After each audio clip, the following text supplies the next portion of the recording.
Nope.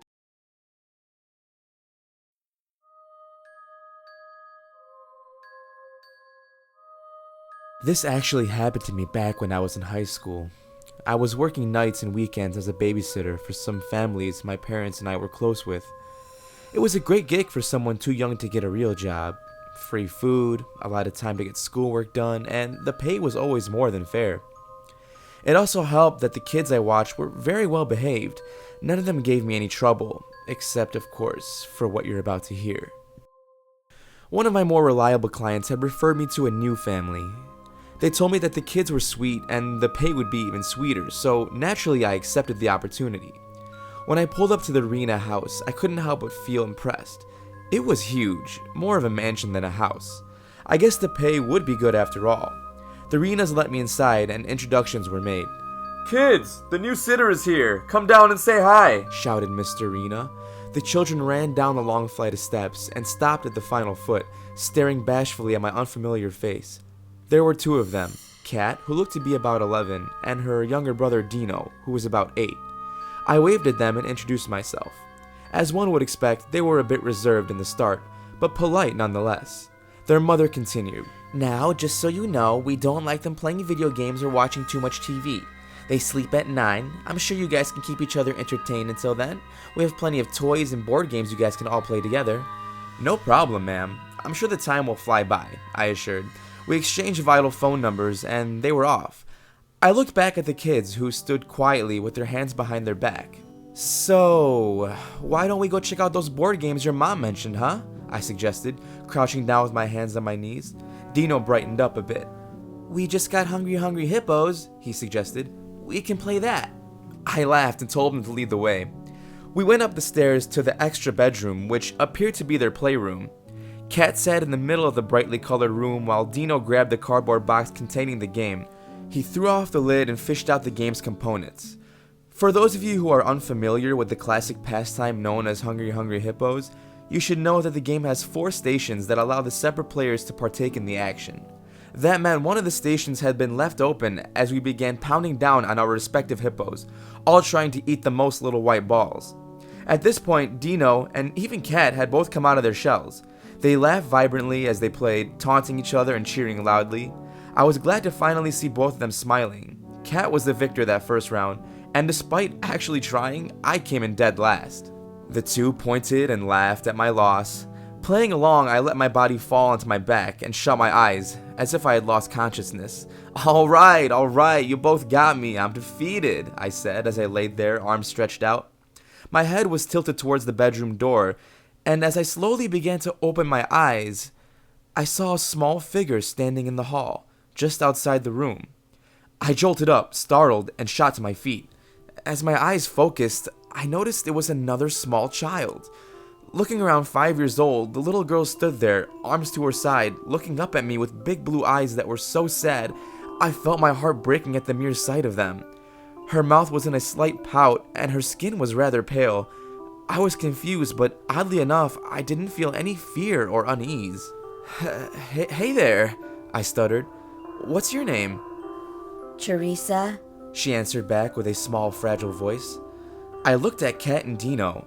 They assumed the same uncomfortable and apprehensive demeanor that I noticed when I first met them. They had gotten up off the floor and stood beside each other, eyes to the ground. I turned to them and asked, "Guys, who's Teresa?" Kat slowly raised her head up to me and choked out an answer. She's our sister." I looked back at Teresa, who still stood there with a woeful look on her face.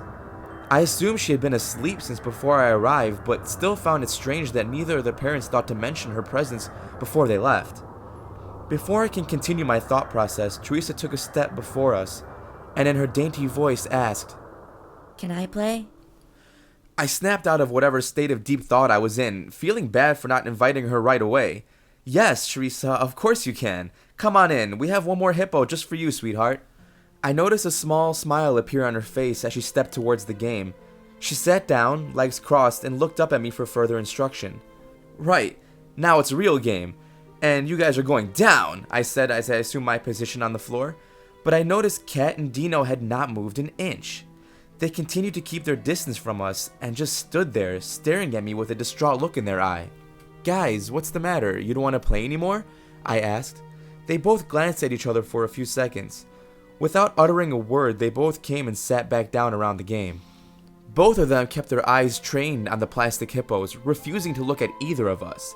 Teresa, on the other hand, was the complete opposite.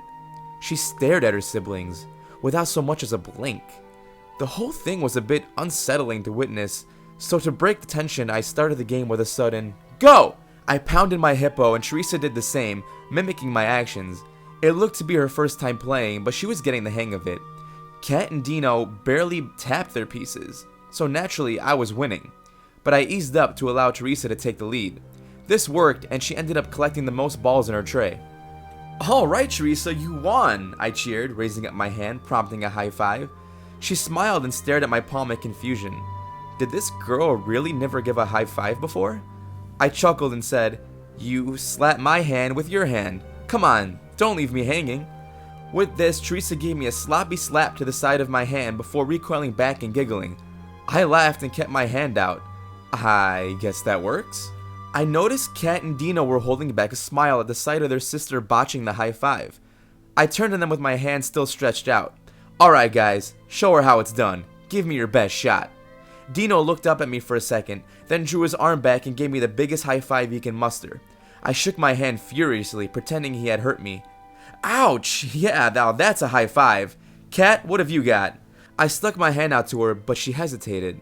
She still looked a bit uncomfortable. After continuing to playfully tease her, she too wound up and slapped my palm with all her might. I threw myself back and spun around before once again pretending to be knocked out. All three started laughing at my theatrics. Finally, the tension of the room had let up. "Who's ready for another game?" I asked. They all darted in different directions, finding a new toy or game to suggest. We continued to play for the rest of the night. We laughed and joked, and Dino tried to wrestle me down a time or two. It was one of the better work nights I had. Knowing the pay would be great was only helping my mood. Eventually, it was time for bed. I told the kids to go change and that I would go check on them in a minute. Kat and Dino went into their rooms, leaving Teresa to stand alone at my side, looking up at me. "Why don't you go to your room and change, sweetheart?" I asked, kneeling down to meet her gaze. I don't have a room," she answered. "Don't be silly," I replied. "Where do you sleep at night?" Teresa's face became as sad as it was when we had first met. Her eyes went to the ground, and she pointed up at the ceiling towards the attic door. Was she telling me that her parents made her sleep in the attic? What kind of sick people were they? I felt anger rising in my chest, but fought it off and smiled at her. No way I would make her sleep up there. I decided I would make a bed for her on the living room couch. I knocked on Dino's door and he answered, standing in his superhero pajamas. "Hey, big guy, I was wondering where I can get some blankets and pillows for your sister. I don't want her sleeping up in the attic," I asked. He turned his eyes to his little sister and studied her for a minute before answering, "She can sleep in here with me." "You sure, bud?" I replied. "Yeah, it's okay. I don't mind," he said as he opened the door and waved her inside. Teresa was sporting a huge smile and slowly walked into his room. Soon, all kids were fast asleep. I peeked into Dino's room and he and Teresa had ended up sharing his bed. They looked so sweet. The rest of the night was a breeze. I kicked back on the couch and dozed off before I heard the front door opening up. I jumped up to my feet, ready to confront the Renas regarding Teresa's bedroom situation. I turned the corner and saw that a slightly drunk Mr. Rena had an extremely drunk Mrs. Rena slung over his shoulder, attempting to carry her inebriated body up the stairs. He saw me and called me over. "Hey man, how was everything?" he asked, slurring his words. "It was great. They're all sleeping soundly," I answered. But about Mr. Rena cut me off. "That's great, man. Here you go. You earned every penny." He dug into his pockets and pulled out about $150 in cash and slapped it in my hand. He continued before I can finish my sentence. "Alright, well, you have a great night, buddy, and get home safe." He began to ease me towards the door and made sure I was outside before shutting and locking it. Clearly I was not going to get through to them tonight, but this was not over. I planned to contact them the next day to call them out about Teresa. The next afternoon, I received a call from Mrs. Rena on my cell phone. Perfect, I thought. I answered the phone with a common, "Hello?" but found the hungover woman to be a bit lacking on pleasantries. She immediately began yelling at me. Who the hell do you think you are, you piece of shit? She shouted at me through the phone. I was speechless. What the hell was this woman talking about? Was she really trying to chew me out for something? No way I was about to let the tables turn like that. Excuse me? The only piece of shit here is you. If this is about letting Teresa sleep in Dino's bed, I'm not sorry. You have no right to neglect her like that. I snapped back at the irate mother. She began breathing heavily and stuttering with a loss of words, before handing the phone over to her husband. Listen, asshole, you're a pathetic sociopath, you know that? If I ever find out you've been talking to my wife or kids again, I'm gonna kick your scrawny little ass, you got it? He barked before hanging up. What the hell just happened? Did I really just get chewed out by a couple of borderline abusive parents? A few minutes later, my mother burst through my bedroom door. She had a look of disapproval on her face, and I sat there waiting for her to speak. Mrs. Rena just called and told me what you did, she explained. Why in the world would you do that to Kat and Dino? They're too young for your sick jokes. I'm not sure what jokes you're talking about, Mom, but why is everyone worried about those two? They were fine. It's Teresa everyone seems to be forgetting about. My mother's eyes grew wide in shock. She tilted her head and studied me for a second before asking, Wait, they didn't tell you, did they? I squinted my eyes. Tell me what? Honey, the Renas were pregnant with Teresa years ago, but she was a stillborn. I felt the color drain from my face. Was this some kind of joke? Teresa couldn't have died at birth. I saw her last night, spoke with her, even held her hand. Kat and Dino even acknowledged her being there. My mother continued.